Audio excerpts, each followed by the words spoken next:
अगर हम कॉलेज की दृष्टि से देखें तो हमारे यहाँ एक कॉलेज था, उस कॉलेज की भी जितनी बिल्डिंग थी उससे ज्यादा बनाई गई और उसके अलावा 3 सरकारी कॉलेज और बने।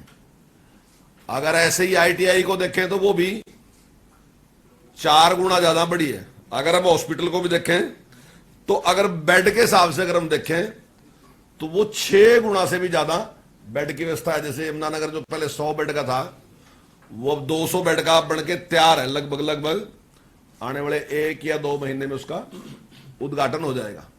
ऐसे ही अगर मैं छछरौली की बात करूं जो 6 का था वो 15 का है, ऐसे ही मैं खिजराबाद की बात करूं जो 6 का था वो 15 का है।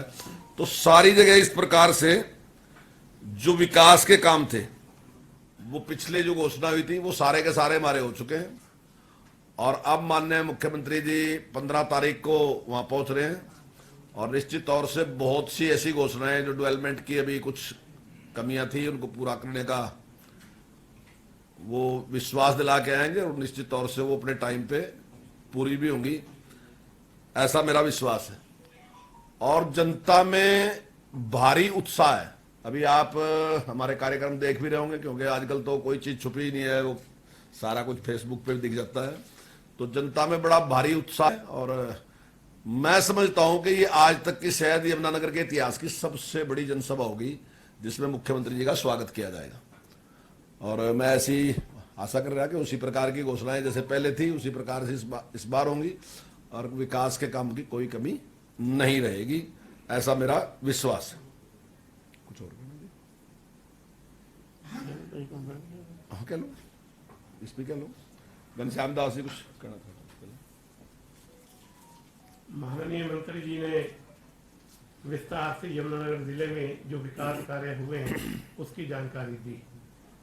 यमुनानगर विधानसभा क्षेत्र का प्रतिनिधि होने के नाते यमुनानगर में 200 बिस्तर का नया अस्पताल बना है जो 30 जून तक पूरा हो जाएगा। उस पर 105 करोड़ रुपए की लागत आई है। इसी तरह यमुनानगर विधानसभा में श्री गुरु तेग बहादुर जी के नाम से एक मेडिकल कॉलेज बनने जा रहा है जो अपने आप में यमुनानगर विधानसभा के लिए बहुत बड़ी उपलब्धि है। यमुनानगर में ही चांदपुर का बिजली घर है, उसकी कैपेसिटी बढ़ाई गई है। खजूरी रोड पर शादीपुर के पास पुरानी नहर कॉलोनी में 66 केवीए का नए बिजली घर की स्थापना की घोषणा हो चुकी है। उस पर भी इसी वित्त वर्ष में काम शुरू हो जाएगा। इसके साथ ही जैसा कि माननीय मंत्री जी ने आपको जानकारी दी उसमें मैं ये भी जोड़ना चाहता हूँ कि जब मुख्यमंत्री जी पहली बार यमुनानगर आए थे तो उस समय एक खजूरी रोड है जिसके ऊपर बहुत बड़ा हब है बोर्ड प्लाई इंडस्ट्री का। वहाँ की स्थिति बड़ी दयनीय रहती थी, पानी भरा रहता था, ट्रैक्टर ट्रालियां उल्टी पलटी रहती थी।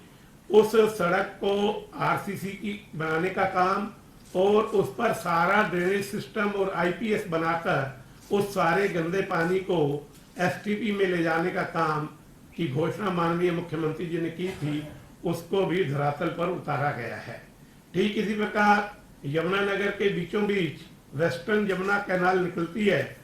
बाडी मायरा ताजापुर और एक बहुत बड़ा क्षेत्र और विशेष रूप से उत्तर प्रदेश को जोड़ने के लिए एक पुल था जो वन वे ट्रैफिक था। 12 करोड़ की लागत से उस पर नए पुल का निर्माण करके उसको 4 मार्गीय बनाया गया है। ठीक इसी प्रकार यमुनानगर जिले में हर पार्क में जिम और झूले लगाने का काम किया गया है। पिछले 2 वर्षों में यमुनानगर नगर निगम के क्षेत्र में 39 नए ट्यूबवेल लगवाकर 12.5 किलोमीटर लंबी पाइपलाइन डालकर समाज के प्रत्येक व्यक्ति को पीने का पानी सुलभ हो, ऐसी व्यवस्था माननीय मुख्यमंत्री जी के नेतृत्व में हमने कंवरपाल जी का सहयोग लेते हुए की है। सर, और ये इसी प्रकार के विकास कार्य जो हैं वो रदौर और सडौरा में भी हुए हैं। और एक बहुत बड़ा पुल है जो लगभग 100 करोड़ के करीब उस पर खर्च हो रहा, जो रदौर में बनाया जा रहा नगली घाट पे। तो बड़ा महत्वपूर्ण पुल तो काफी बने, लेकिन ये काफी बड़ा पुल है क्योंकि यमुना के ऊपर बहुत ही कम पुल है। अगर यहाँ से दिल्ली तक आप देखो तो मेरे ख्याल से 3 या 4 ही पुल होंगे। तो वो बनाने का भी काम किया और दोनों विधानसभाओं में इसी प्रकार से विकास के कार्य और भी किए गए। सर एक सवाल है सर, कितनी बड़ी रैली होगी, कितनी संख्या होगी, और इसके अलावा कई कितने करोड़ की योजनाओं का एस्टिमेट बता सके, कुछ चीजें आप उस दिन रैली वाले दिन बताएंगे? देखिए, हमने जो जरूरत है उसके हिसाब से सारा कुछ हमने उसकी तैयारी करके माननीय मुख्यमंत्री जी के ऑफिस में भेज दी है। उनकी फिजिबिलिटी चेक की जा रही है और निश्चित तौर से हमें पूरी उम्मीद है कि 15 तारीख को जिस प्रकार से पहली घोषणाएं हैं उसी प्रकार की घोषणाएं इस बार भी माननीय मुख्यमंत्री जी करेंगे।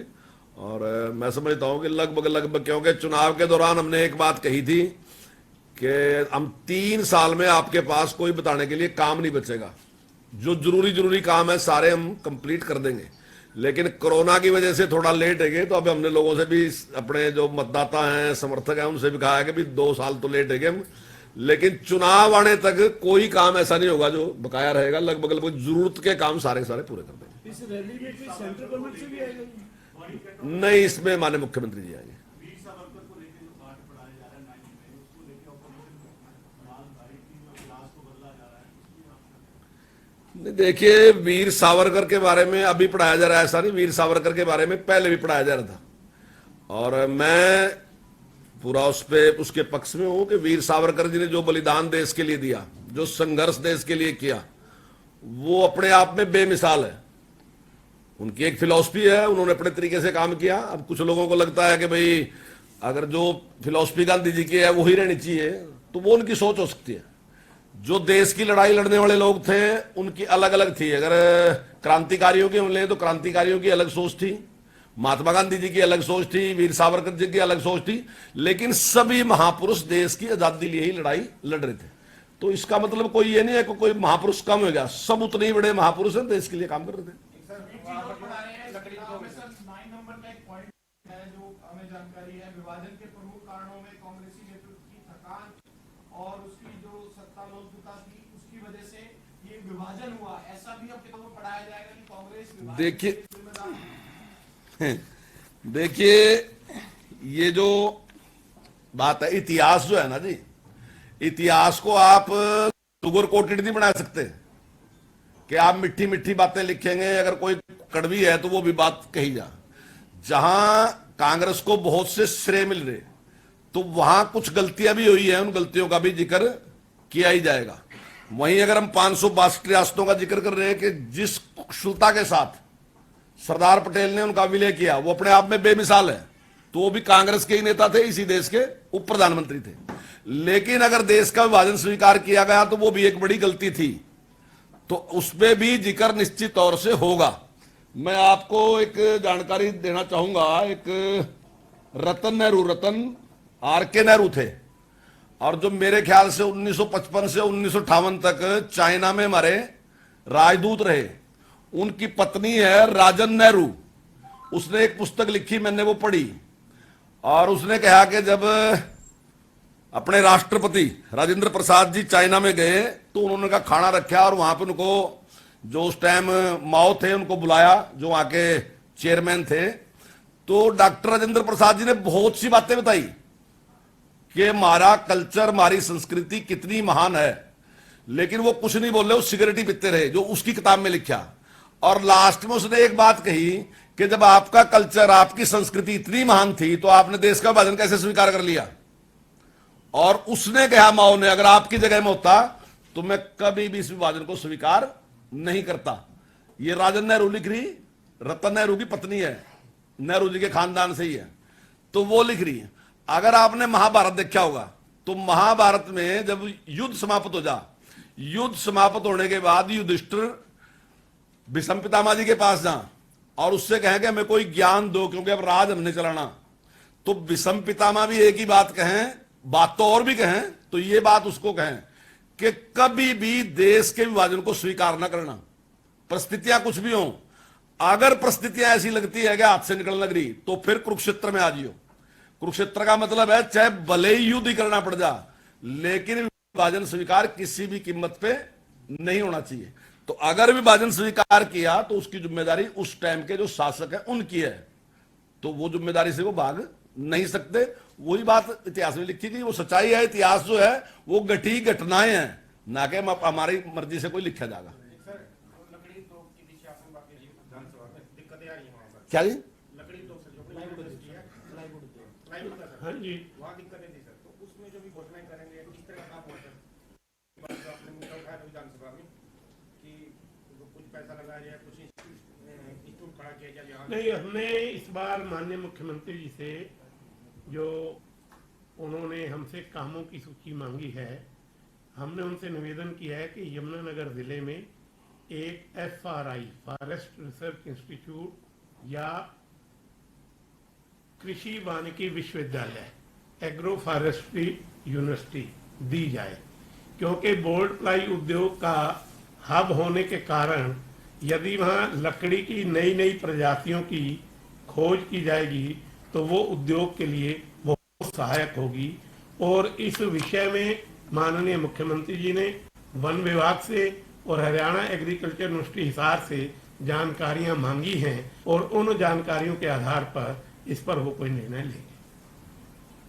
सर, अभी करनाल में कुछ बच्चे प्रदर्शन कर रहे थे और नारेबाजी कर रहे थे और कह रहे थे टीचर्स नहीं है। स्थिति क्या आपके सामने आई? क्या पता किया बच्चों को टीचर मिल पाए नहीं मिल पाए, या प्रदर्शन के पीछे किसी और का हाथ लगता है? उस स्कूल में तो टीचर मिला है और अभी हमने जो निर्णय लिया कि हम रेस्ट्रिक्शन की जो पावर है वो हम DWO और DO दोनों को देने जा रहे हैं। तो मैं समझता हूं जहां टीचर ज्यादा हैं और दूसरी जगह अगर कहीं कम है तो निश्चित तौर से वो उसकी पूर्ति कर देंगे। ये मैं मानता हूं कि टीचरों की हमारे पास कमी है, लेकिन उससे काफी लाभ मिलेगा। मंत्री जी, ये जो बुक्स जो आप लोग देते हैं, शिक्षा विभाग देता है, वो ज्यादातर स्कूलों में क्या पहुंच गई है? टैबलेट कितने बांट दिए गए? और तीसरा सवाल मेरा ये है कि